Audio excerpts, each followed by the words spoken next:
We're ready to go. Hey, folks, welcome. It is SVT time. It's Tuesday, SVT time. This is episode. Oh, I lost my notes. Hang on. 99. Thank you. To see Jesse knows. Let's Damn. go.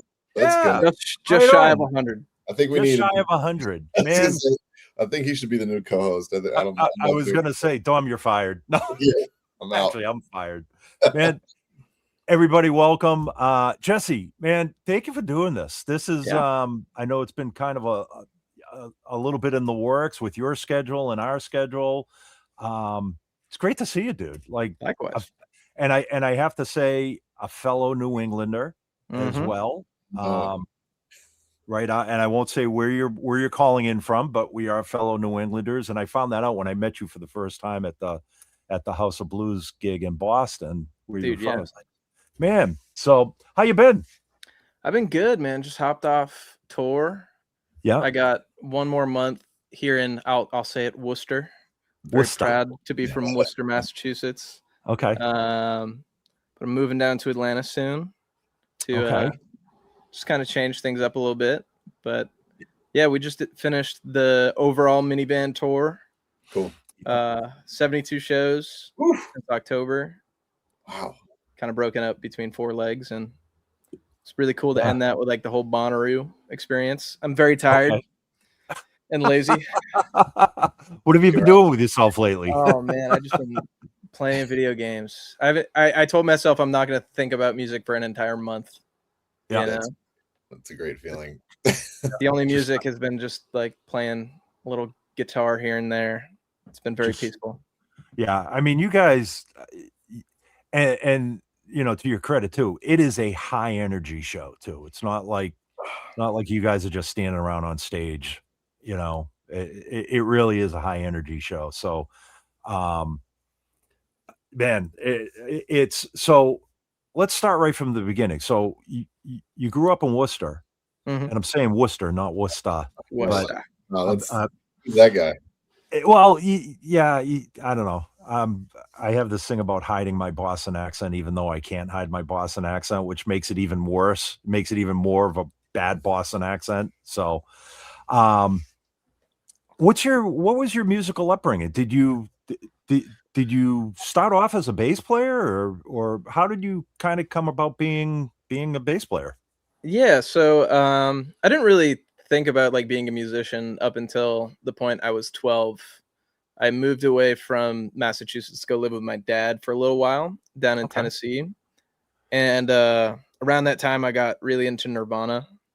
Yep. You know, like some angsty, Yeah. puberty bands. And Yep. and so I picked up guitar then, never really played it before. My mom played piano, made me go to some piano lessons. I didn't like those growing up. So Okay. I got this old nylon string acoustic that I learned guitar first on. Okay. And the guy who gave me that, his name is Kemper, down in Tennessee, a friend of my dad's. He also gave me, I think a really cheap Ibanez Geo, Okay. along with some random bass amp. I couldn't tell you the name of it. So I kind of learned both at the same time. Yeah. Guitar and bass. Okay. All That's right. cool. Man. Do you And I then- said you'd play?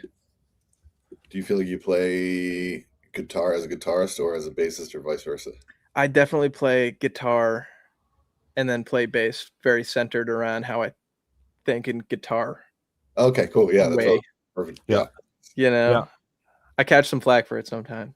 No, I wasn't into that, but I swear I've said it on here a million times. Like I swear, those players have the coolest bass fills because I feel like there's just like a different approach to them. Yeah. Right. Yeah, and before the Runarounds, I did my solo projects for a couple years before we really started going with the Runarounds, and I wrote all the bass lines for that. Okay. So I had experience like writing and playing my own bass. I think the Runarounds is like the first time I really was a designated bassist Gotcha. in general. Okay. I'm definitely Pretty- more of a songwriter than any type of musician, so Right. I think most of my thoughts come from the songwriting background, and it's like what complements each other the best. Yeah. No, that's and it shows, in what you were doing in the runarounds. And I mean, like Dom was saying, sometimes as a bass player, you get so hung up in functioning like a bass player that you can't, I am a bass player. It's like I can bang out some chords on a piano, I can bang out some chords on a guitar, but I started as a bass player, and sometimes we can't get out of our own way. Yeah. Thinking of like, oh, bass player's gonna go gung gung gung gung gung gung gung gung gung gung gung gung gung. Whereas, as a songwriter or musician, and we try and come at it from a musician standpoint as well. But just as being, just studying the instrument for so long, you kind of can't get out of your way. Whereas as a songwriter, I would imagine when you're writing a song, you kind of envision the entire song in your head and how it's Definitely. kind of go, Which is very hard in a band of 5 people and 3 guitarists who are all very, very good at guitar. Right. Yeah. How does that dynamic work between you and the guys? You gotta go dung dung dung dung dung dung. No, it's really funny because like most of the time, if we're in the studio and a lot of like the recording for the songs of season 1, I would be on guitar first and then kind of add the bass part later. Yep. And there's just so much going on musically in the runarounds that like I feel like a lot of it is just trying to hold it down and keep up with Zende as best as I can, because Zende is such a Zende's amazing, insane technical drummer, Yeah. And a lot of the times there were parts where I just let Zende write the bass, because he heard something in his head. Like in the song Minivan, that's pretty much all him, Okay. Wow. And then I have to learn how to do that. And that's the thing, like you guys were all kind of talking about the show a little bit. You guys are all accomplished musicians before the runarounds. Like you were all doing your own thing, right? Yeah. Your own solo projects, writing your own music, and then you kind of came together as the runarounds now correct me if I'm wrong, were you guys the runarounds during the Outer Banks too, or was that kind of a spin-off from the Outer Banks? Oh man, the show was conceived before we were on Outer Banks, so it's like we had this idea for the show, and then Jonas kind of just put us in Outer Banks to kind of get us exposure to like the TV world and try to get like just try to connect us unknown to something known to a degree, in hopes that would kind of bring it to fruition. But I think we came up with the name shortly before the pilot. We put a bunch of names into a hat. Everybody wrote 5 names, and then we voted on like 40 names. It's funny because the Runarounds was the last name out of the hat. All the other ones no one liked. Axel actually came up with that name. He claimed it. All my names got dead last. What were some of the other names that you guys were thinking of? Oh man, they were bad. They were really bad. I think I was just using it. I wasn't taking it very seriously because it's probably the hardest thing to do is come up with a band name. And so I said Luke and the Skywalkers, which was really bad. Wow. Oh man, I can't. I just remember that one. I think the Village funny. Idiots was one of them. I was like, that's kind of corny. That's awesome, man. Yeah. So we feel the same way about product naming. It's like it is just it's brutal. Yeah, it's no fun. Direction completely, and you're over. And then like a year later, you're like, oh yeah, that original name was probably the one we should have done. Yeah. Not to mention you have an entire company that votes on it too, which is kind of like, and takes then a long time. Yeah, and then it's got to go corporate runarounds, Oh yeah, it's got to go through legal, make sure there's no trademark infringement. It's a lot of fun. Not, man. So the show comes together. and I know we were talking about this before we went live, but I had mentioned how, well, you were talking about how it was more fun shooting the episodes than it Oh was yeah. coming back and watching the episodes. Yeah, definitely. It's like I think the most fun I had watching the show was when we would get to see a tiny clip of it, Okay. and relive it that moment. But it's like you watch TV and like a lot of times when I'm watching TV, I'll like think about like what like there was a person doing that, like there was a person like who had to train to be a martial artist or like I've been watching a lot of Game of Thrones recently. It's like Okay. having that experience is like probably one of the most like treasured things in my life is like having to actually be there and do it. I have memories of being in the actual situation. It's Yeah. super strange, and I'll never Yeah. be able to watch the runarounds and not have that, Yeah. Sure. like Yeah. Yeah. I mean, the thing that I also touched upon too, it's like you're a character in the runarounds, and does it like you in person, when I met you in person, the first time I met you at the House of Blues, I was expecting to meet the Wyatt character from the show, mhm. very kind of like subdued and Bad shy and haircut and all. bad haircut and all. Absolutely. But no, but seriously, like when I met you at it's like, you're personable, you're outgoing, you're just a cool dude to hang out with. Like we talked backstage. I was expecting the Wyatt character. And I think that attributes to your acting skills too, as well. Whereas, I'm sure there's a little bit of Wyatt or there's a little Mhm. bit of a character in all of us that we would portray on screen. But yeah, I was just kind of surprised. Like, man, you're not anything like the Wyatt I was expecting from the TV series, personality wise. But yeah, it's really cool. Now, do you consider well, obviously you can I would assume you consider yourself an actor, but do you consider yourself a musician before you consider yourself an actor now, Oh or has man, that changed? so much more a musician than actor. We had a great coach. His name was Russ Blackwell, and he kind of boot camped us for like a year prior to actually filming the Wow. show, and he was with us the whole time. And I think I will hopefully pursue acting. I have an agent now, and they send me like self tapes to do, and it's Okay. definitely way harder than I imagined getting the next thing than it was doing the first thing. But yeah, I think definitely more of a musician. I just don't have the training that most actors do. I got Okay. really lucky to be able to have the experience through being a musician. But I think Mm, in order to act, I feel like there's a lot of work I would have to do and train, which I plan to do. But yeah. Yeah.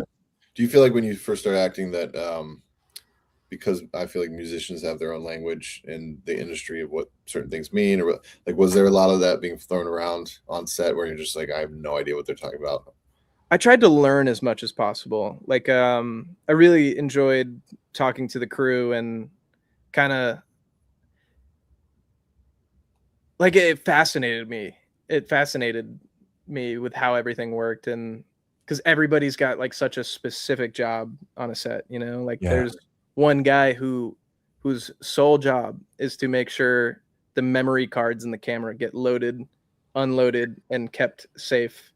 It's like one of the most stressful jobs on the show because like if you Yeah. mess up that memory card, you lose like tons of money, and Yeah. there's a lot of small jobs like that. And I think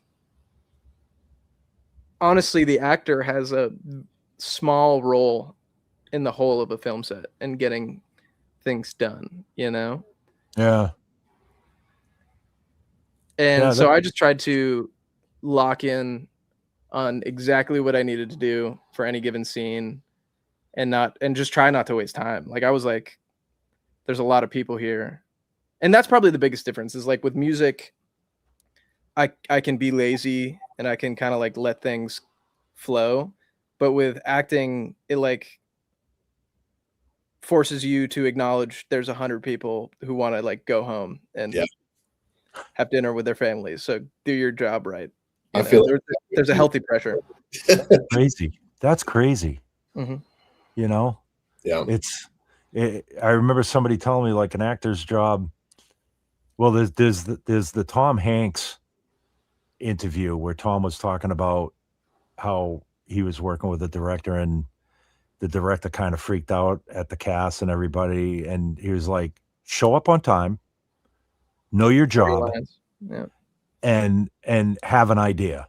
That's all you're required to do. And it kind of even gets simpler. Like another friend of mine who is an actor was saying, you're there to deliver your lines. Mhm. Deliver your lines, look good on camera, and be convincing, sort of thing. You know, it's like Yeah, because and you get like, to sit around while other people are like working too. You know, it's like I tried to be mindful of that. You know, because actors are some of the only people who get to like sit down during their yeah, workday. You Right. know, so it's like you gotta be like the whole thing was like the acting wasn't the fun part for me. It was seeing the whole thing happen and like talking to everybody who made it happen because I love movies and I love TV. You know, I never really saw myself as an actor, but just getting to watch it happen was awesome. You know, yeah, and yeah. then I feel like a lot of my work was done prior to the show because we wrote the songs with this producer in LA named Matt Coma. So that was like Mhm. the bulk of my like actual work I felt on the show was like, okay, we got a month, we got to write these songs. And by the time it came to the show, it was more like, let's get it done. Let's play the Yeah. songs, you know? So Yeah. So you guys, as a band, wrote the songs for the show, recorded them, mhm. which I mean that in and of itself. Now, did you before the cast was assembled? Did you know the other players? Did you know all the other guys like Zende and I Axel? I knew Axel's band, Okay. Axe and the Hatchetmen. I was friends with a member through TikTok. I was friends with one of the members of his band, so we kind of knew each other. And I think I actually texted Axel because I saw him post his audition online to the Outer Banks thing. Mhm. So I texted him. I was like, "Hey, did you do this thing?" And he's like, "Yeah, I did. They're flying me out to Charleston." I was like, "Oh, cool." And I had done the same audition and I didn't hear back. So I was like, "Oh, Oh, cool, man. no. Congrats. Tell me how it is." And then a month later, they tacked me on last minute. The casting director, Lisa May, and Craig Fincannon, they said, "You're going too." And so I texted Axel. I was Wow. like, "Hey, it looks like I'm coming too." Nice. In Awesome. the nick of time. Wow. Wow.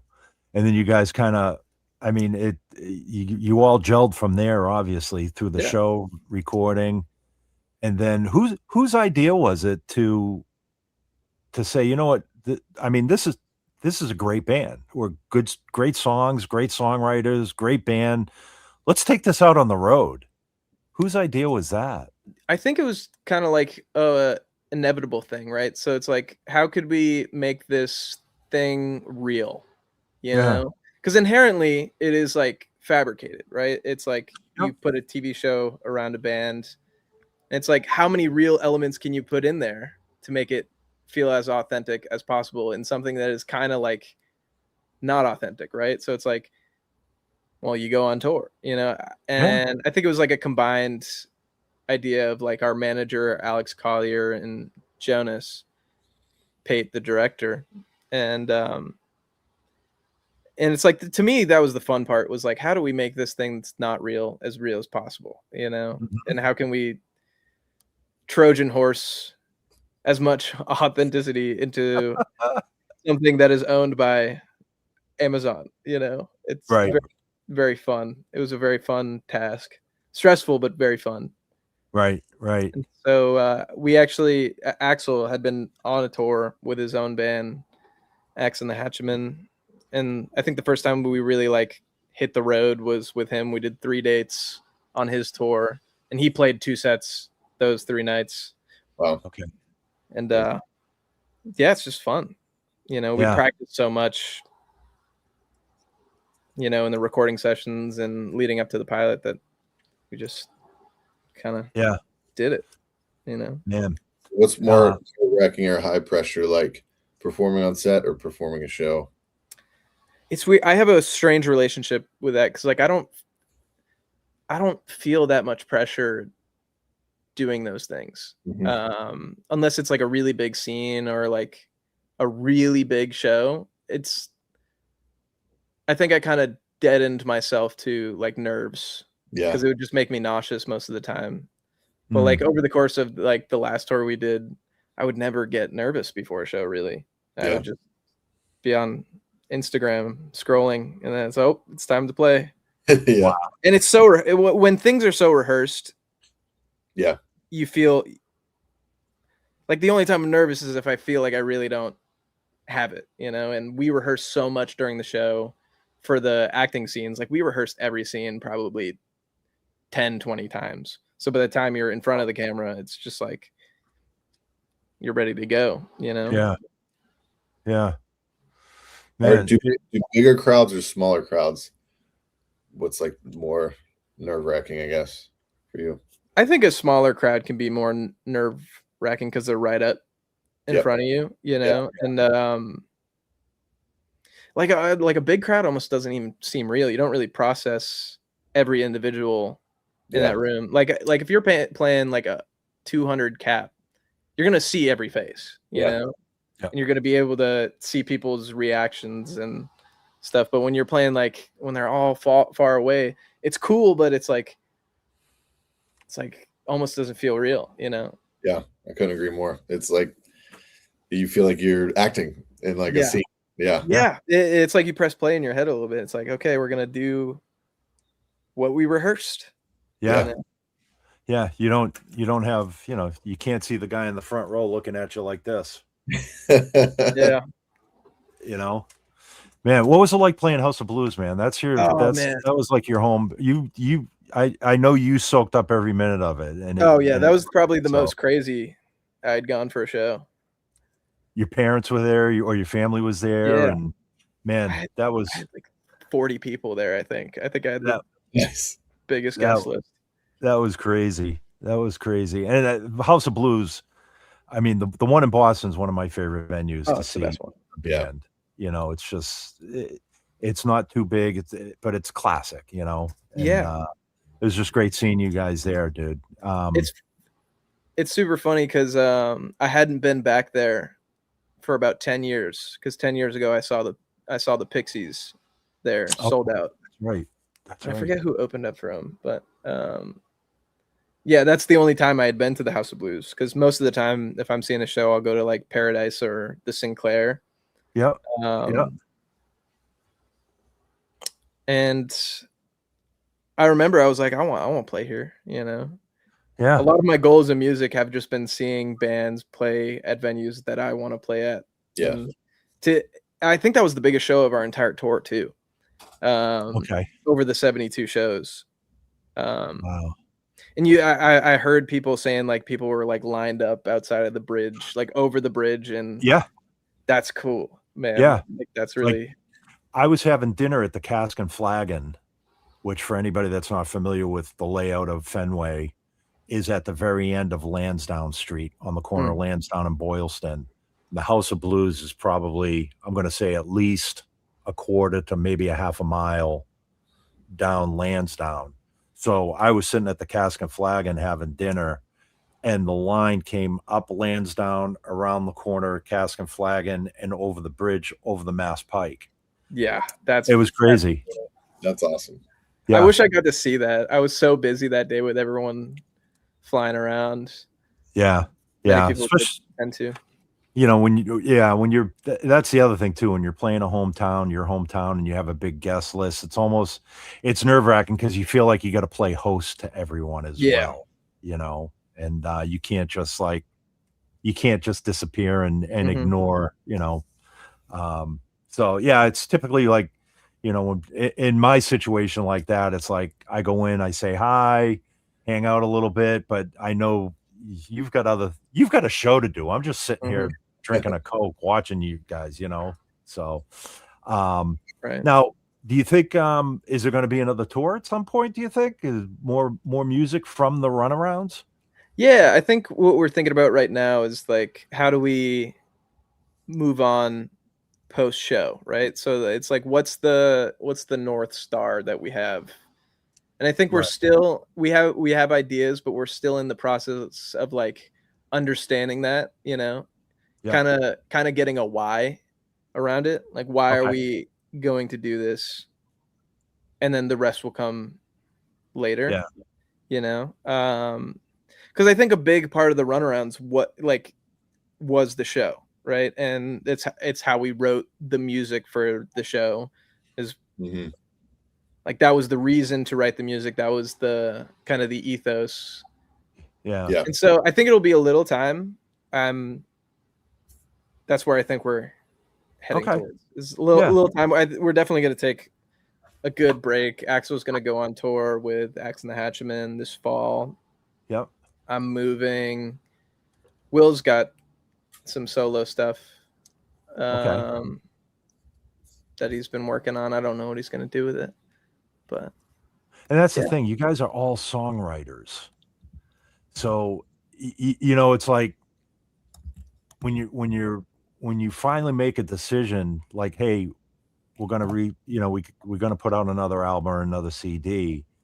It's not one primary songwriter in the band, I guess, that would Mhm. say, I got this idea for like 5 or 6 songs, and it's you guys are all kind of colliding together with your own ideas and what's gonna make the album, Absolutely. what's not gonna make the album, who's gonna play what. So, how's that process work for you guys? Like, you guys are kind of all scattered all over the place, so it's not like you can run down the street and sit down Like, hey, I and got this new thing. Yeah. right, right, Yeah. Well, we'll fly in, right? And then in the past, it's been there's a plot in the show, and we need to write a right, song around it. And I right. think we just kind of naturally. It's so weird to describe how like the assimilation kind of works with everybody's styles, but I think Yeah, it's just like giving everybody space to show who they are, and that's what I love about the runarounds is that like it almost doesn't feel cohesive sometimes. It feels like a quilt, you know, rather than like huh, one thing. And it's like there's a moment that's for this person and there's a moment for this person, you know. yeah, And I think it in some ways I feel like it shouldn't work, but it does, you know, is that yeah, we're such individuals that are very different, you know, and have very different musical styles, but I think through the show it kind of connected.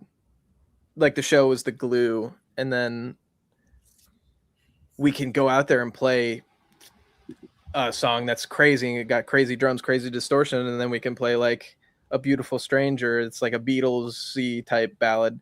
And yeah, like it shouldn't work in some ways, but it does because people connect.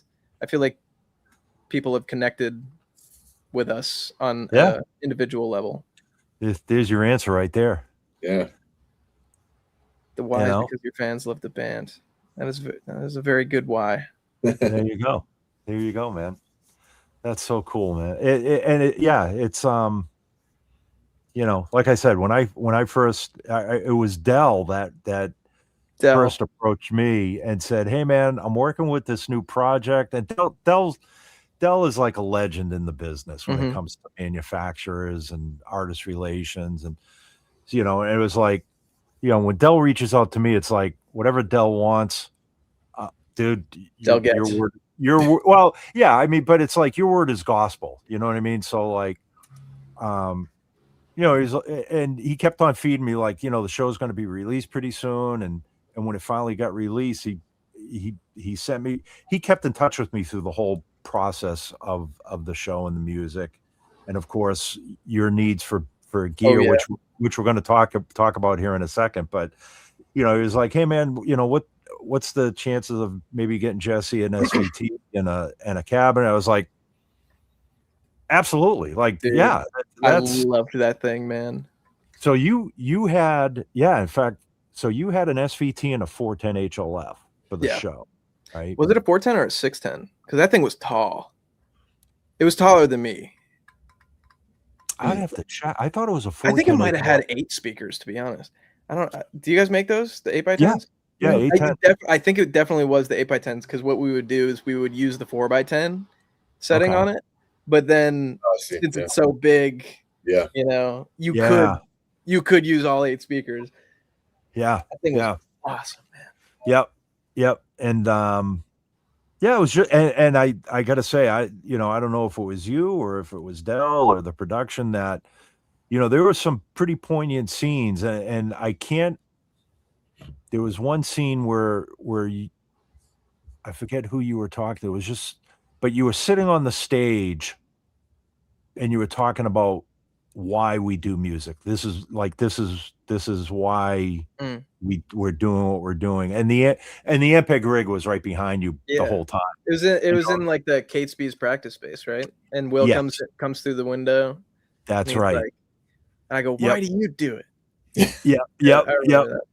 Yep. But I just want to say thank you to whoever, if that was you or multiple people that put the rig in the background, man. That we're always, as a manufacturer, it's like, we show that to our higher ups. Mhm. You know what I mean? It's like, hey man, look at, they actually have our gear on stage. There's no black tape over the logo. There's no cabs turned around. It's like they're showing this for us, Yeah. And it's really cool. And we use those. We recorded everything live, right? So in the show, when we were playing, we were really playing, and we would do like 10 takes of each song and kind of be able to. So anything you hear on the show was a live take, and I was really using that Ampeg. Sometimes they would like not use the cab and just run the signal back to the trailer, where Shondaman, Scott Steiner, and Brandon Hughes, that was our music team on the show. They were a big part of like making sure all the gear looked right. Like, it was very important that we showed all these things authentically. And oh man, we were wearing these in-ears the whole time, and we had a direct communication with our music team. So a lot of time I would be on set just talking to them and cracking jokes, trying to make them laugh, and then they would joke in my ear. But it was very fun. But they were a big part in kind of and the set dressers too.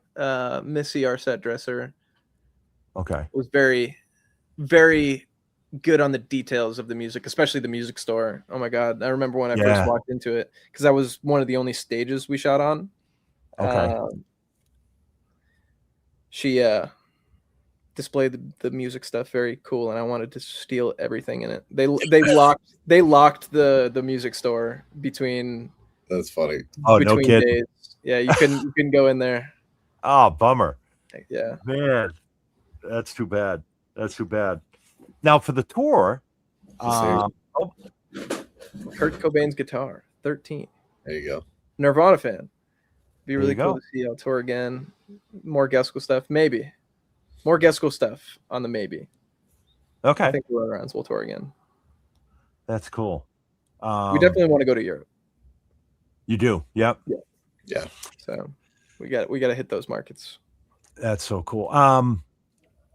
Now for this tour, did you use the Venture stuff the whole tour? I don't think you had the SVT out at that point, right? Yeah, that thing is awesome. It weighs like 2 pounds. Yeah. That cab is the lightest cab I've ever, and I don't carry it. Like, I'm not gonna say I'm the one bearing the weight, but it must be like, it's super nice to have something that like compact and still be able to crank. That thing gets loud, dude. Yes, it does. Yeah.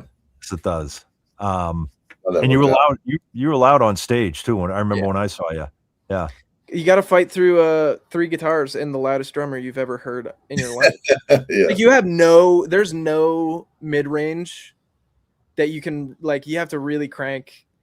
I used the mid boost on that amp just to like fight for any space. Yeah. Because most of the low end was being taken up by the double kick pedal, and then Axel's guitar in particular is so low mid heavy. Okay. That like I kind of tried to find my. I was boosting a lot of like 1.5K with that Okay. mid boost. Mm-hmm. Yeah. Just so Yeah. it'd sit a little bit under kind of where Axel's guitar was the loudest, because he Yep. had this crazy 2.5K frequency just blasting the whole time. And That's right. and I'd also Yeah, try to fight through with some distortion. Mm. I used the grit knob on the Yep. on the amp pretty heavily. You're fighting for sonic space, especially, like you say, somewhere between Axel's guitar and Zenday's double kick. And Yeah. man, what's it like playing with Zenday? A bass player It's drummer so cool, relationship. dude. I mean, like a lot of that's honestly some of the only pressure I feel is trying to keep up with his level of musicianship, because he's just about it. It's like even in his off time, he's practicing hours every day. Yeah. Like I think he practices like 5 times a week. He drives out to his rehearsal space and just practices for 3 or 4 hours. And like it has made me want to like be a better musician, because like Sure. sometimes I feel like I don't take the playing part as seriously as I take the writing part, Okay. And so like I think we complement each other in that way. It's like I'm very writing heavy and he's very Technical playing heavy. Yeah, technical. Yeah. And it's like there's one song that I really like playing. Like I feel like the connection between me and Zenday is really good. Is "It's a Wash," because he plays it so fast and so tight that it's just fun, Mhm. Yeah. And yeah, he's fucking nuts, Yeah. Songs that you feel like you're being athletic playing them. Yeah. Yeah. I mean, like he probably works like at least 50 times harder than I could ever imagine doing, Jesse, how was it playing a show in Brandon, Mississippi? It was so nice getting to meet you. That was one of my favorite shows, because it's such a like Brandon, Mississippi was a very random town. It's like 45 minutes outside of Jackson, I think. And I love places like that. I love like the kind of unknown towns in America. Because I feel like Worcester to a degree is kind of like that. It's like when people think of Massachusetts, they just think Boston most of the time. A lot of people haven't even heard of Worcester, but yeah, Brandon was fun. I think it was one of our lowest ticket counts, but it was very fun. Need more solo stuff. Yep, more solo stuff. I was just going through some of these. So speaking of that, we were talking about Brandon. So Summer is asking if you misses touring. Oh man, I think I'm gonna enjoy my break. That's what I have to say to that. There you go. I love touring in a different way. Like I feel like I'm weird where it's like the show is not my favorite part. It's kind of everything surrounding it. It's like I like tour because it like I get to visit random coffee shops in random cities that I've never been to, and it's like I like talking to the people more than I like playing sometimes. It's strange. No, that that and a lot of folks that we talk to, a lot of artists that we talk to, like in fact we were talking to Why Not Jansveld on our last episode, and that he mentioned coffee shops. His favorite part about being on the road is like finding this small little coffee shop and going in, and that you wouldn't think of, or you wouldn't have the facility to be able to go to these towns to search out these small coffee shops or record shops, or That's also like the only thing that's like walkable to next to the venue most of the time. It's like you don't want to get an Uber, and you like I don't want to stay on the bus all day, and so like I I think I got a coffee in every city we were in most of the time. I remember in Dallas, I had to like go to some corporate building and climb up 3 floors to some corporate office coffee shop. Nice. And I just looked so out of place. It was scary. It was either Dallas or Houston. But, yeah. On this tour, so I was going to ask you too. So you showed us earlier the black and white P bass that you used on the show. Right here. That's it. Nice. That's it. You know, black P bass to an SVT. But for the tour, correct me if I'm wrong. I know you were playing a Rick for a lot of the tour too. What else did you have on the tour? Oh man, Fender.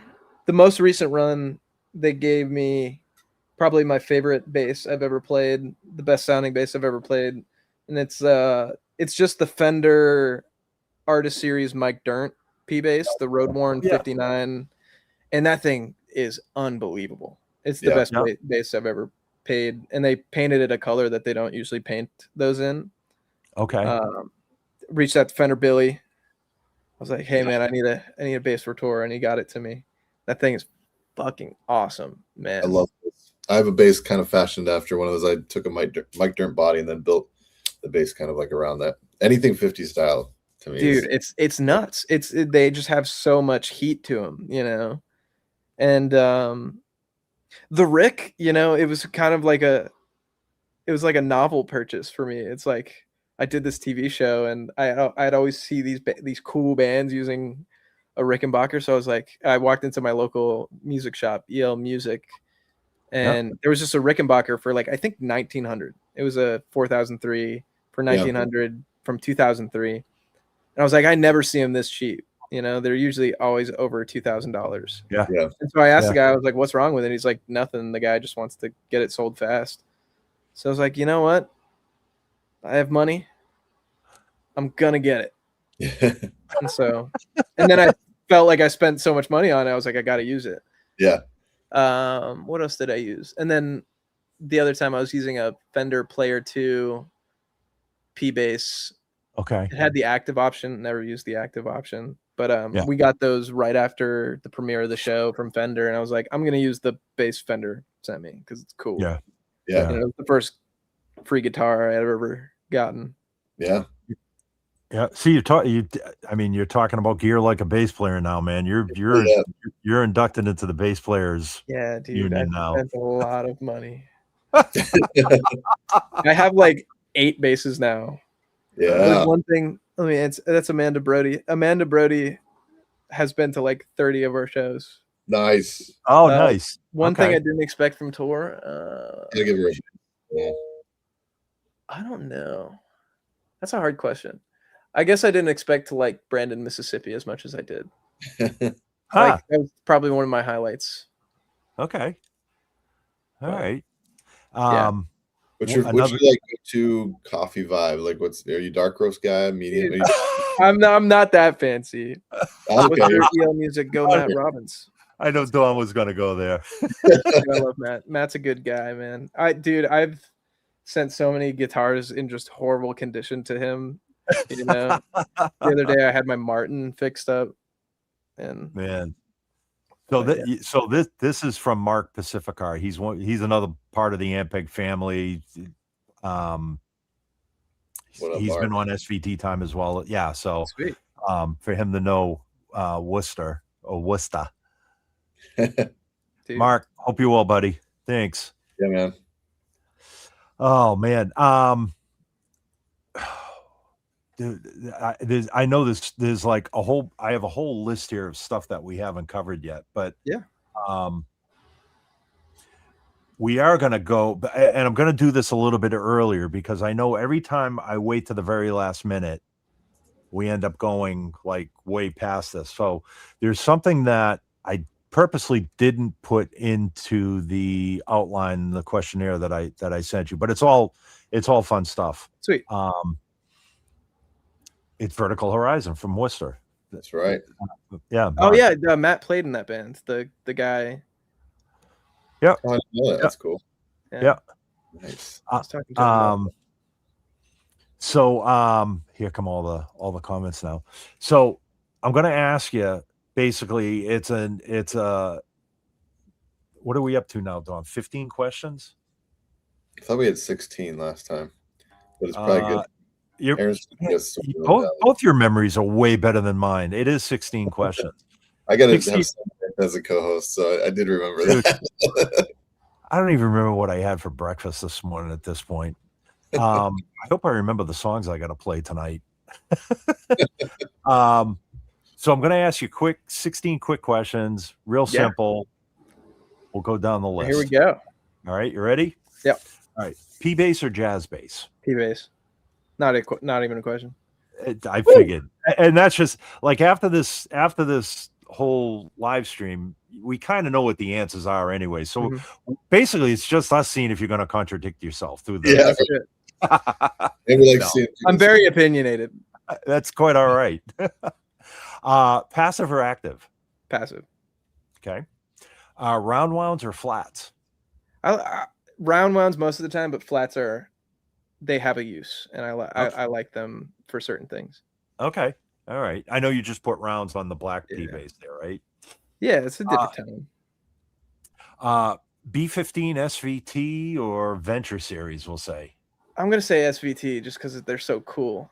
Yeah. Despite being heavy, but my amp has both the Venture. You can get the grit from either the B15 or the SVT. The SVT has a better grit, in my opinion, for what I do. But I like the B15 too for more. Yeah. Subtle stuff. Cable or wireless? I'm going cable, man. Yep. Yeah. I don't like the wireless stuff as much. It's novel. Pick or fingers? I'm a pick guy, but that's just from playing guitar. Yeah. Yeah. It's okay. Ain't nothing wrong with that. No, that's hey man. I mean, Paul McCartney and Carol Kay didn't have a problem with a pick, so IEMs or floor wedges? Dude, I think I like the floor wedges a little more, but the utility of an IEM, you play better. It's like enjoyment over performance, in my opinion. Yep. Okay. Good answer. That's great answer. Pedals or no pedals? Man, most of the time I just run through a DI. I tried to build a big bass pedal board and then it just like made shit noisy. So I have two signals. I got a DI signal and then my cab signal. Okay. Yep. We kind of blend the two and try not to phase out. Okay. All right. Window or aisle? Oh, window. Okay. Window every time. All right. I actually specifically I tell the people who book my flights that I will only fly on a window seat on the right side. Really? Yeah, it's weird. I hate flying. And that's one variable that I can control every time is I'm always on the window seat, right side of the plane. Right side of the plane, even. Not the left. Don't put me there. Freaks me out. Wow. Okay. I don't know why. I was just gonna say, is there a reason why? But it's just okay. Just feels right to me. Interesting. Okay. High bunk or low bunk? I'm a low bunk. Okay. I think I drew the last straw on the bunks and got the low bunk, but then I was like, this is I like it. Easy. Yeah, easier in and out too, Yeah. So this is talking about Ampeg Cosmetics. Black with white piping or blue and silver like the old vintage stuff back here? I do like the blue and silver. Okay. I do. I don't think I own any of that, but I do like it. I think we can fix that for you at some point too. Let's go. Hot chocolate or coffee? Coffee. I see. This. I can't remember the last time I had hot chocolate. If you said hot chocolate, I'd be like, wait a second. What about all the coffee shops? Next door. Chocolate. Favorite place to eat when you're on the road? Now, this can be a cuisine or it could be a specific restaurant. Oh man, that's a good question. This is part of why we love touring. I love Waffle House when I'm down south. Yes.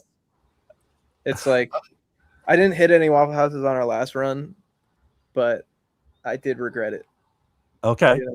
And I'll Oh, that's our monitor engineer, Nick.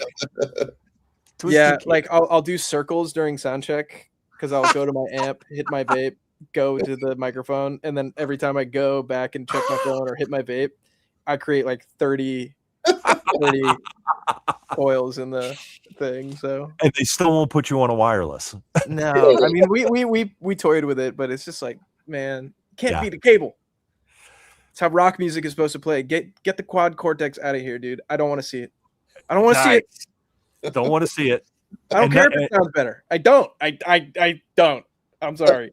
That's hey man, that's all right. And none of you guys are on quad cortexes or Jeremy was for a little bit, but he's okay. All right. You didn't cover it up on stage. Like, yeah. Oh my Yeah. god. We still had the amp out for the looks, I think. But Nothing beats I an used amp. to do Man. Nothing. with any musicians with shorts on, I was like, you're not allowed on stage with me if you're wearing shorts. oh, Dude, Just Uh-oh. so it was I'm getting way off track here, but my we bad. did a gig last week. It was like 100 degrees outside. yeah. And, you know, we all showed up to set up and sound check and whatnot. We're all wearing shorts. And about a half hour before downbeat, I'm like asking, is there, because it was an outside, it was a gazebo gig. Yeah, And I okay. was asking, like, is there a place I can go change, put some pants on? And the rest of the guys, they're like, You're what are you nuts. talking about? Yeah, it's like, it's 100 degrees out. You're going to put pants. It's like, I can't wear shorts on stage. No way. And there's nothing against anybody that does wear shorts on stage, but Same. it's I'm just like, I might as well be flea with the sock on if I'm wearing shorts on stage. Dude, Nobody- it's so funny because I never really put thought into what I wear on stage. You know, it's like whatever I wake up in, you know, or like put on at the start of the day, that's what I'm gonna wear to the show. I catch some That's- flack for that sometimes. That is wow. So like when we played in Orlando, there was an M&M store across the street, and so I put on a green M&M shirt and green M&M socks.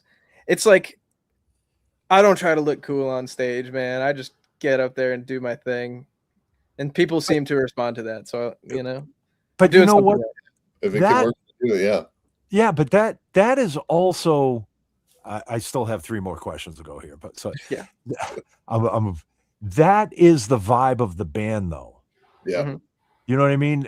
I wouldn't expect you guys to get up in matching sequin outfits or to get up in, you know, flame vests and like that's the vibe of the band. You guys are just up there to have the main thing I took away from your performance at the House of Blues was here's a bunch of guys just having a shit ton of fun Yeah.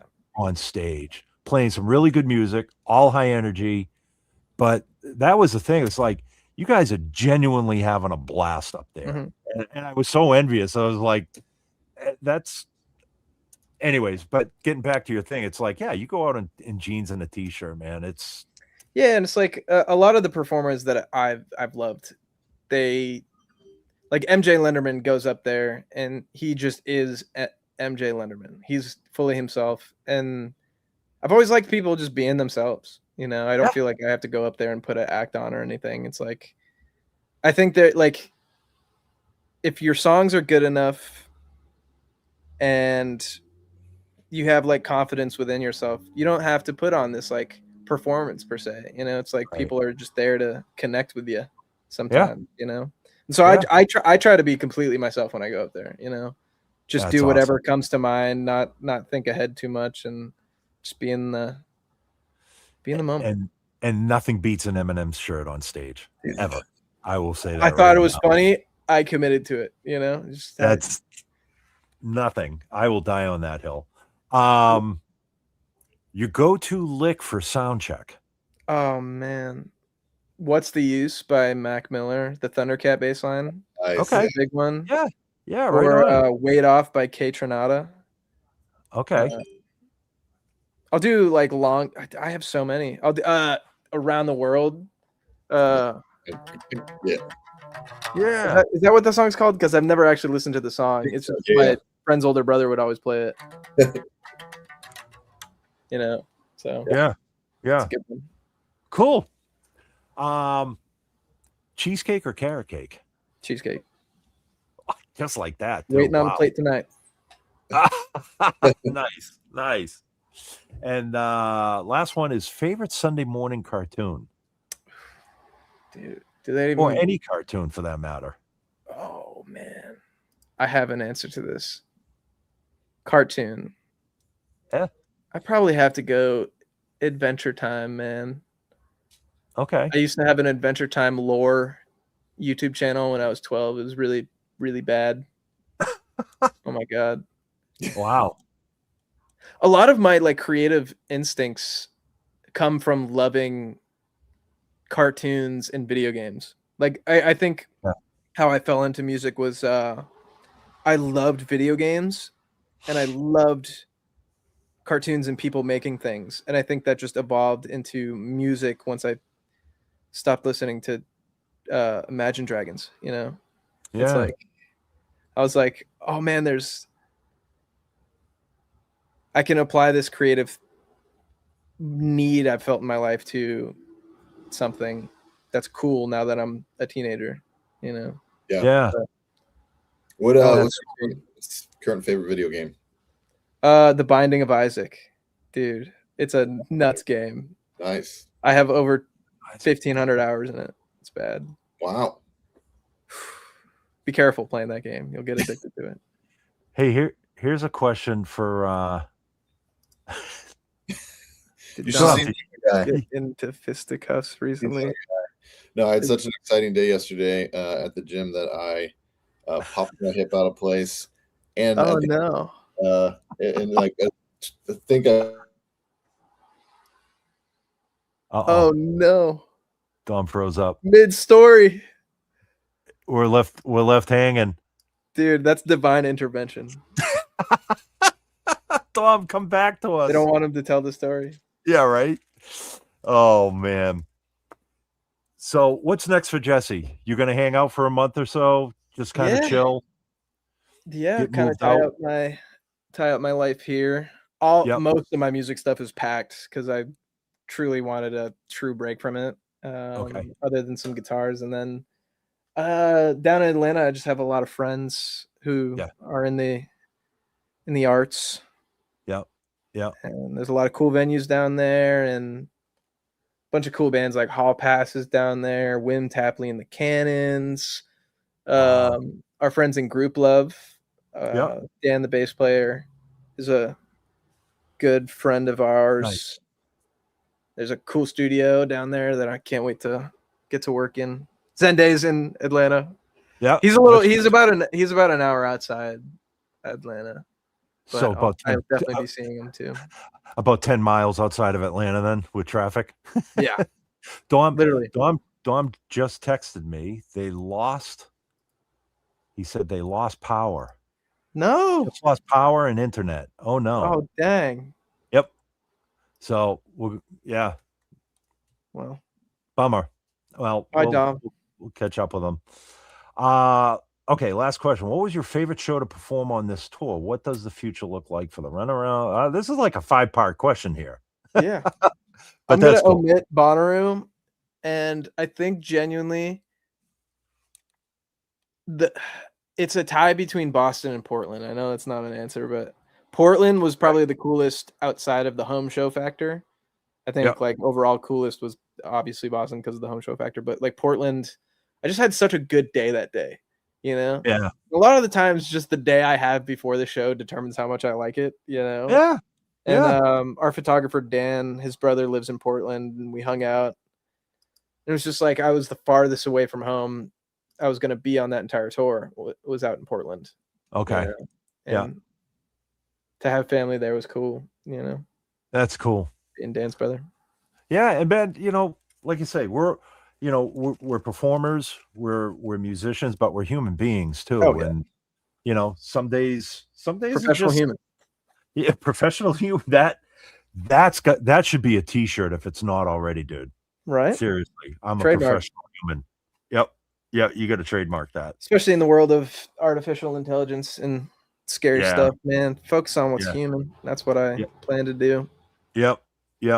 Well, I appreciate you coming on. Like I said, I know with your crazy schedule and with the tour and everything, like we talked about this back in February, I think, when I saw you Yeah. guys. you know, so It snuck up on me, but I was like, oh yeah, I'm free. yeah, no, like I said, it's and you know, we always want to be respectful of everybody's time and especially your time off. Oh man, this was a pleasure. So we hope you'll come back on anytime soon. And you know, if there's anything Ampeg wise or gear wise for your next tour, whatever, you know who to call. You got an SVT hanging around somewhere, just in the back. Yep, we can get Stacked. we can get you set up here. And man, good luck with the move. I'm sorry to see a fellow New Englander leaving New England. I'm coming back. I just need to. I just need to. You know, I could never leave Massachusetts long term. I'm just gonna go on a bit of a sabbatical in my. There you go. Hey, I left Boston for almost 8 years and moved out to LA and realized it's too hard. I'm already dreading it a little bit, but it's gonna be fun. You'll be back. You'll be back though. All right, dude. Well, I want to say thank you to everybody that chimed in. Loved all the comments. I'm sorry we didn't get to everybody's comments here. But you know, this will be posted up on Facebook and Instagram, so you know you can rewatch it. You can ask more questions on the comments links on social. And yeah, next week we're doing back-to-back SVT times this month. So next week we have Tasia Veal from actually Atlanta, Georgia. I should put you in touch with Tasia when you move down. She's an absolute sweetheart, wonderful bass player. I'll introduce you guys. So until next week, guys, thank you for watching, and we will see you next week. Bye.